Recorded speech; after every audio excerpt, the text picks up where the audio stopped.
Riverfield School, and joining me is Vicki Canty, who is in charge of the after-school gardening program. And Miss Canty, you're doing a lot of gardening here. Can you tell us a little bit about how this got started?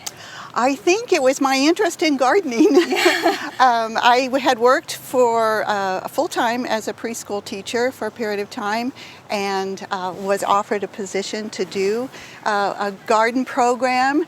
We did not have a garden program when I started, so I had the opportunity to create it as we went along, and with the interest from the children and what they seem to want to do, and we just gradually over the years have made a program based on what they like to do. Yeah, and what I love is you don't necessarily have a dedicated garden space all the time. You've got little nooks and spaces that you've added gardening into those areas. So behind us we've got your pollinator garden? Yes, it's one of our pollinator gardens. We have Monarch Waystation gardens and pollinator gardens, specifically and in general. This was done by our after-school garden club children, which are the majority of them are primary school students, so that could be K to 5th grade, and the Roots and Shoots middle school program. So tell us a little bit about that Roots and Shoots program. So that's middle school. So what defines middle school here? Here it's 6th, 7th, and 8th grade. Okay. And those middle schoolers choose Roots and Shoots as an elective.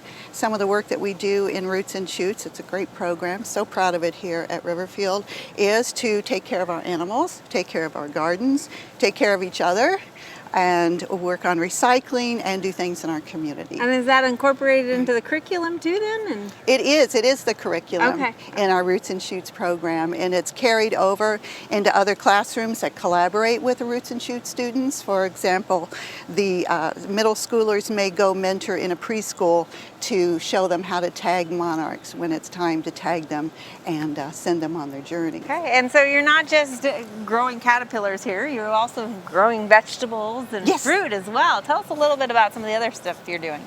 Some of the other things that we do, and as you said, we have different nooks around our campus because it's a very large campus and it covers preschool all the way to high school. We try to have gardens in each one of our spaces for the students to participate in the growing of the vegetables and plants and to enjoy the color and the harvest. So we have right now our summer plantings. We have blueberry bushes, and we have cut flower gardens, and we have tomatoes. And seasonally we will change that out, obviously, and as part of the program we are tending our gardens. We're planting, we're tending, we're harvesting, and then we cook both in after school club and with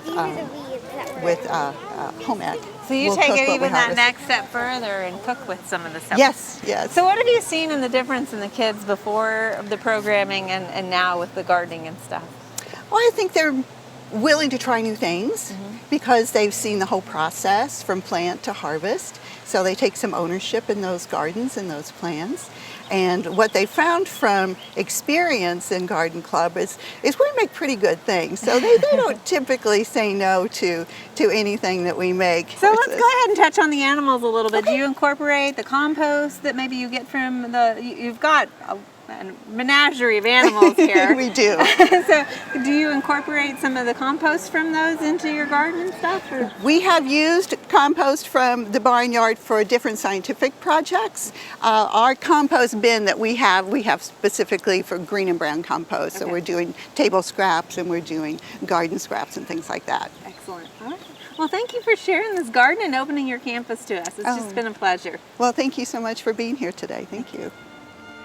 I've learned what kind of plants, what to do to pick, and lots of other stuff too.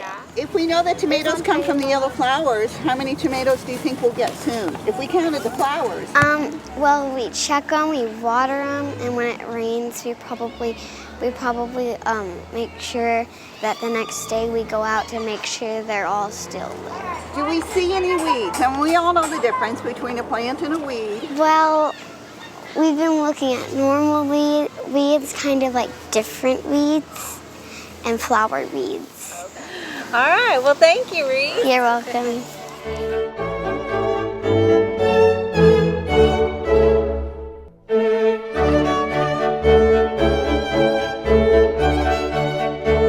We hope you enjoyed this video. It's part of our Oklahoma Gardening YouTube channel.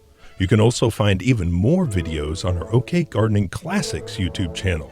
And join us on social media for great gardening tips, photos, and discussion.